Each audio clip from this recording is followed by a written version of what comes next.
नमस्कार साथियों, अगर आप बिहार लोक सेवा आयोग यानी बीपीएससी के तहत सरकारी नौकरी की तलाश कर रहे हैं तो आपके लिए सुनहरा मौका है।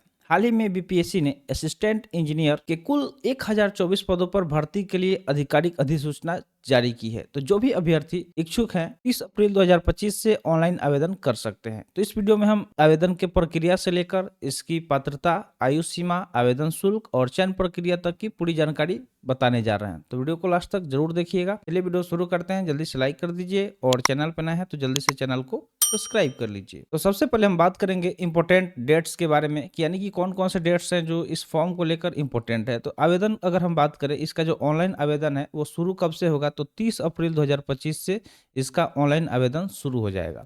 आवेदन की अंतिम तिथि की बात करें तो लगभग 28 दिन आपको समय मिलेगा, यानी कि 28 मई 2025 तक आप लास्ट अप्लाई कर सकते हैं। तो कोशिश कीजिए इससे पहले आप अप्लाई कर लें ताकि आपको लास्ट में प्रॉब्लम ना हो, क्योंकि बहुत बार देखा गया है कि लास्ट में सर्वर इशू आ जाता है और आप फी पेमेंट में जाइएगा तो वहाँ पे फंस सकता है पैसा।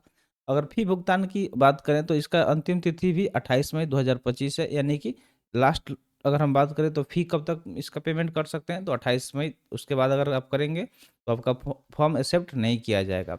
और परीक्षा तिथि की बात करें तो अभी इसका कोई डेट फिक्स नहीं किया गया है, नियत कार्यक्रम के अनुसार घोषित की जाएगी। तो जिस तरीके से इसका मतलब आगे देखा जाएगा, अभी इसका कोई इसके बारे में नहीं बताया गया कि इसका एग्ज़ाम कब तक होगा। तो ये थे कुछ इंपॉर्टेंट डेट्स जो आपको ध्यान में रखना है अगर आप इसके लिए अप्लाई करना चाहते हैं तो। अब अब हम बात करते हैं इसके एप्लीकेशन फ़ी की।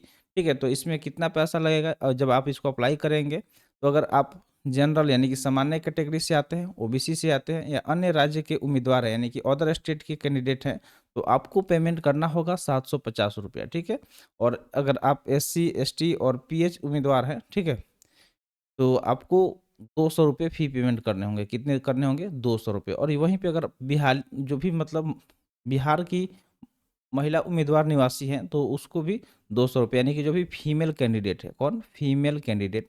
तो फीमेल कैंडिडेट को मात्र 200 रुपये देने होंगे। फीमेल कैंडिडेट हो गया, या उसके अलावा एससी, एसटी या पीएच यानी कि फिजिकली हैंडीकैप्ड जिसको बोलते हैं, तो उनको मात्र 200 रुपये देने होंगे। तो ये था फ़ी एप्लीकेशन फ़ी डिटेल। अब आगे हम बात करते हैं वैकेंसी डिटेल के बारे में कि ये जो वैकेंसी है इसके डिटेल में समझते हैं। तो कुल अगर हम बात करें तो 1024 पदों पे वैकेंसी निकली है। कितने पदों पर? 1024 पदों पे। जहाँ पे अगर हम बात करें तो रिक्तियों का जो विभाजन है वो किस तरीके से किया गया है, तो सबसे पहले अगर हम बात करें तो असिस्टेंट इंजीनियर, ठीक है, यानी कि जो मतलब सिविल इंजीनियरिंग किए हुए हैं, ठीक है, जो सिविल इंजीनियर हैं, तो सिविल इंजीनियर की अगर हम बात करें तो इसमें ये जो पद संख्या 984, ठीक है, इस पे पदों पर कितनी संख्या वैकेंसीज है, तो 984 वैकेंसीज है। ठीक है, उसके अलावा असिस्टेंट इंजीनियर अगर मैकेनिकल से जो भी मतलब किए हुए हैं, ठीक है, तो मैकेनिकल से जो भी इंजीनियरिंग किए हुए हैं उस पद पर आपको 36 वैकेंसीज मिलेगी। और असिस्टेंट इंजीनियर जो कि इलेक्ट्रिकल से किए होंगे उनके लिए बहुत कम सीट है, यानी कि मात्र 4 सीट है। टोटल 1024 सीट है। और इसका विभाजन किस तरीके से किया गया है? सिविल, मैकेनिकल और इलेक्ट्रिकल में। सिविल में सबसे ज़्यादा सीट है जो कि 984 है, 36 मैकेनिकल में है और 4 इलेक्ट्रिकल में है।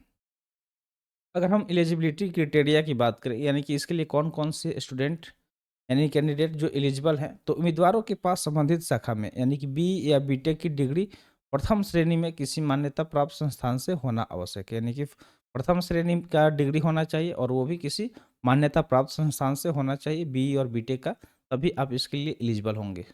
और इसके अगर विस्तृत जानकारी जानना चाहते हैं तो आधिकारिक अधिसूचना जरूर पढ़ें, जो कि इस ऑफिशियल वेबसाइट पर मिल जाएगा। ठीक है, तो बीपीएससी का जो ऑफिशियल वेबसाइट है वहाँ पे भी आप जाके नोटिस वाले सेक्शन में जाइएगा तो वहाँ से आपको नोटिफिकेशन मिलेगा, वहाँ से आप जाके देख लीजिएगा। ठीक है, अब हम बात कर लेते हैं आयु सीमा की। तो 1 अगस्त 2024 को निर्धारित की जाएगी। ठीक है, यानी कि 1 अगस्त 2024 से काउंट किया जाएगा। और न्यूनतम एज की बात करें, यानी कि कम से कम इसमें कितना उम्र होना चाहिए, तो कम से कम इसमें आपको 21 वर्ष होना चाहिए। कैंडिडेट का उम्र कितना होना चाहिए? मिनिमम 21 होना चाहिए। ठीक है, और अधिकतम की बात करें तो 37 ईयर्स यानी कि 37 वर्ष होना चाहिए। और अधिकतम आयु महिला की अगर हम बात करें तो महिला को यहाँ पे थोड़ा सा ज़्यादा छूट मिला हुआ है, 3 साल का मिला हुआ है। इसके अलावा मतलब जो भी मतलब एससी एसटी वगैरह होते हैं तो इसमें भी नोटिफिकेशन में दिया गया है कि एससी और एसटी इन लोगों को भी एज रिलैक्सेशन मिल सकता है। ठीक है, तो वो अलग है, रिजर्वेशन पर डिपेंड करता है। तो ये था एलिजिबिलिटी क्राइटेरिया। अब हम बात कर लेते हैं कि अगर आप इसके लिए अप्लाई करना चाहते हैं, अगर आप एलिजिबल हैं तो किस तरीके से करेंगे। तो इसके लिए आपको इसके आधिकारिक पोर्टल पर जाना है। तो सबसे पहले आपको बीपीएससी का जो आधिकारिक वेबसाइट है वहाँ पे जाकर आवेदन लिंक खोलना है, ठीक है। और जैसे ही आवेदन लिंक खोलेंगे तो वहाँ पे रजिस्ट्रेशन का ऑप्शन देगा। तो सबसे पहले आपको वहाँ पे रजिस्ट्रेशन करना होगा। क्या करना होगा? रजिस्ट्रेशन करना होगा। रजिस्ट्रेशन में आपको अपना नाम, ईमेल आईडी और मोबाइल नंबर डालकर रजिस्ट्रेशन पूरा कर लेना होगा। उसके बाद जैसे आप रजिस्ट्रेशन पूरा करेंगे आपको लॉगिन के जो भी मतलब डिटेल होता है, जैसे कि यूजर आईडी और पासवर्ड, ये आपको शेयर किया जाएगा। तो इसके थ्रू आप क्या करेंगे? लॉगिन करेंगे, ठीक है। उसके बाद आपको फॉर्म भरना है। फॉर्म भरने के बाद क्या करना है? लॉगिन कर फॉर्म में मांगी गई जो भी जानकारी है उसको सावधानीपूर्वक भर देना है।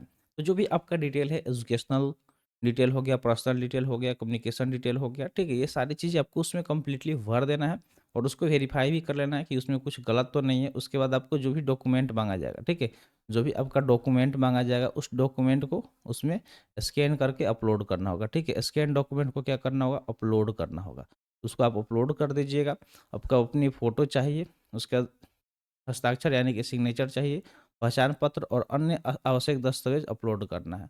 और इसमें लाइव फ़ोटो और हिंदी अंग्रेजी हस्ताक्षर आवश्यक है, ठीक है।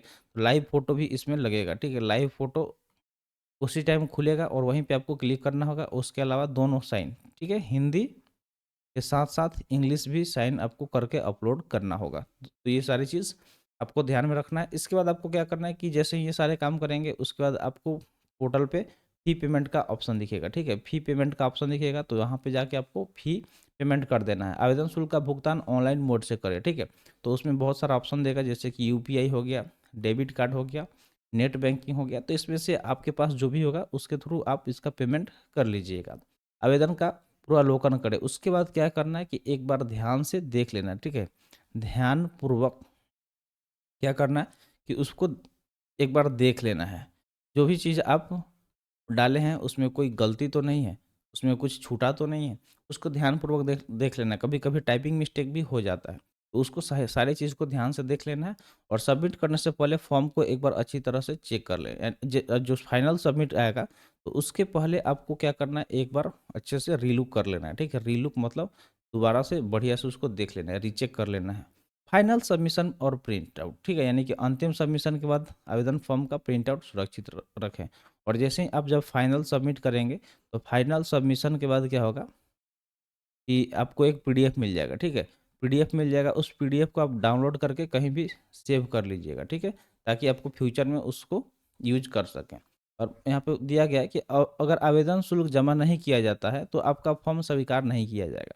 मान लीजिए कि आपने रजिस्ट्रेशन किया, सारे डिटेल डाल दिया और जो ये फ़ी पेमेंट है, ठीक है, फ़ी पेमेंट आपने किया ही नहीं, ठीक है, फ़ी पेमेंट आपने किया ही नहीं, तो आपका ये जो एप्लीकेशन है वो क्या हो जाएगा? रिजेक्ट हो जाएगा, ठीक है, रिजेक्ट हो जाएगा, एक्सेप्ट नहीं होगा, ठीक है, ये ध्यान में रखना है। अब चलिए हम बात कर लेते हैं इसके सिलेक्शन प्रोसेस का कि किस तरीके से इसमें सिलेक्शन किया जाएगा। तो फर्स्ट ऑफ ऑल आपके लिए जो रिटन एग्जाम कंडक्ट कराया जाएगा, उसके बाद साक्षात्कार जिसको हम लोग इंटरव्यू बोलते हैं। एग्जाम में जो भी कैंडिडेट पास होंगे उनको इंटरव्यू के लिए बुलाया जाएगा। उसके बाद डीवी यानी कि डॉक्यूमेंट वेरिफिकेशन होगा, ठीक है, जिसको डॉक्यूमेंट सत्यापन बोला जाता है। तो डॉक्यूमेंट वेरिफिकेशन होगा। डॉक्यूमेंट वेरिफिकेशन होने के बाद क्या होगा? उम्मीदवारों का चयन लिखित परीक्षा और इंटरव्यू के आधार पर किया जाएगा। तो ये जो चयन है, सिलेक्शन, इसमें लिखित परीक्षा और इंटरव्यू मेन है, तो इंटरव्यू का भी प्रिपरेशन कर लीजिएगा और ये रिटन एग्जाम तो कुछ होगा ही होगा। फाइनल मेरिट लिस्ट तैयार करते समय दोनों चरणों में प्राप्त अंकों को जोड़ा जाएगा। तो जितना आपका रिटन एग्जाम, ठीक है, रिटन में आएगा मार्क्स उसको जोड़ा जाएगा और प्लस उसके साथ साथ क्या जोड़ा जाएगा? जो भी इंटरव्यू में आपका मार्क्स आएगा दोनों को ऐड किया जाएगा और इस दोनों के बेस पे ही आपका सिलेक्शन किया जाएगा। तो आई होप आपको सिलेक्शन प्रोसेस समझ में आ गया होगा। चलिए अब हम पे स्केल के बारे में समझ लेते हैं कि इसका पे स्केल क्या है। तो जो भी चयनित उम्मीदवारों को बिहार सरकार के नियमानुसार वेतनमान मिलेगा। तो बिहार सरकार का जो भी नियम है, पे स्केल है, उस हिसाब से आपको पेमेंट मिलेगा। इसके अलावा जो महंगाई भत्ता जिसको डीए बोलते हैं, यात्रा भत्ता यानी कि टीए बोलते हैं, यानी कि ट्रेवल अलाउंस, और अन्य भत्ते भी मिलेंगे। तो इसके अलावा जो भी भत्ते मिलते हैं सरकारी, वो सारे आपको प्रोवाइड किए जाएंगे गवर्नमेंट ऑफ बिहार के द्वारा। तो ये था पे स्केल। अब हम बात कर लेते हैं कैटेगरी वाइज वैकेंसी डिटेल के बारे में। ये किस कैटेगरी में कितना वैकेंसीज है उसको भी समझना जरूरी है। तो सिविल इंजीनियरिंग पद की अगर हम बात करें तो इस पद में अनारक्षित यानी कि अनरिजर्व जो है उनके लिए 466 पद है, ठीक है, 466 पद है। आर्थिक रूप से कमजोर जिनको हम लोग इकोनॉमिक वीकर सेक्शन बोलते हैं, ईडब्ल्यूएस, जिनके लिए 96 पद है। और अति पिछड़ा वर्ग की बात करें जिसको ईबीसी बोलते हैं, 136 सीट है। पिछड़ा वर्ग यानी कि बीसी के लिए 91 सीट है। और पिछड़ा वर्ग महिला की अगर बात करें फीमेल में तो 11 सीट है। अनुसूचित जाति के लिए 171 सीट है, यानी कि जिसको शेड्यूल्ड कास्ट बोलते हैं। और एक होता है शेड्यूल्ड ट्राइब, एसटी जिसको बोलते हैं, उसके लिए 13 सीट है। तो ये था सिविल इंजीनियर में। उसके अलावा अगर हम बात करें तो मैकेनिकल इंजीनियरिंग पदों की बात करें तो इसमें अनरिजर्व्ड के लिए 21 सीट है। और अन्य श्रेणियों के अनुसार सीमित पद है, ठीक है। और बाकी जो श्रेणी है उनके लिए सीमित पद रखा गया है। और इलेक्ट्रिकल इंजीनियर में केवल 4 ही पद है।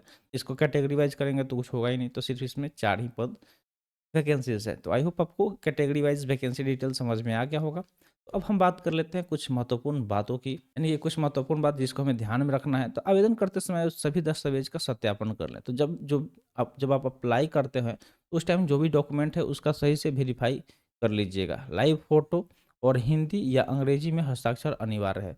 लाइव फोटो का जरूर होगा, तो आप लाइव फोटो आपको उसमें अपलोड करना ही होगा, ठीक है। लाइव फोटो अपलोड करना ही होगा, यानी कि जिस टाइम आप फॉर्म डालेंगे उस टाइम ही आपका फ़ोटो वहाँ पे लगेगा। तो आप खुद से फॉर्म डाल रहे हैं तो खुद से लाइव फ़ोटो क्लिक कर लीजिएगा। अदरवाइज अगर आप साइबर कैफ़े का हेल्प ले रहे हैं तो साइबर कैफ़े में वहाँ पे आपको अवेलेबल होना पड़ेगा, ठीक है। जब तक आप वहाँ पे अवेलेबल नहीं होंगे आपका फॉर्म फिलअप नहीं हो पाएगा। अगर वो गलत फ़ोटो अपलोड कर देता है तो क्या होगा कि आपका फॉर्म रिजेक्ट कर दिया जाएगा। फॉर्म सबमिट करने के बाद उसका प्रिंट आउट लेना ना भूलें। और जब भी कोई भी फॉर्म आप फिल करें, ठीक है, कोई भी फॉर्म फिल करें तो उसका जो प्रिंट आउट होता है उसको ज़रूर लेके रखें। प्रिंट आउट अपने पास हमेशा रखें, क्योंकि वो फ्यूचर में काम आ सकता है। तो आई होप आपको जो भी चीज़ें इस वैकेंसीज़ के बारे में बताई गई होगी समझ में आ गया होगा। तो आज के लिए इतना ही, मिलते हैं फिर अगले वीडियो में। Thanks for watching. जय हिंद।